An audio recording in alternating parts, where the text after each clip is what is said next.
This episode focuses on improvised footwear repair in the backcountry using scraps and natural materials. During a steep hike, a frayed lace leads to a pause, and bark strips with resin create a grippy, functional patch.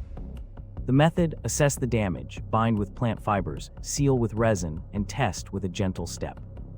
Lessons emphasize gear conservation, staying mobile after a setback, and practicing campsite repairs to avoid a long retreat. A real snowfield crossing shows that a small repair can turn danger into progress.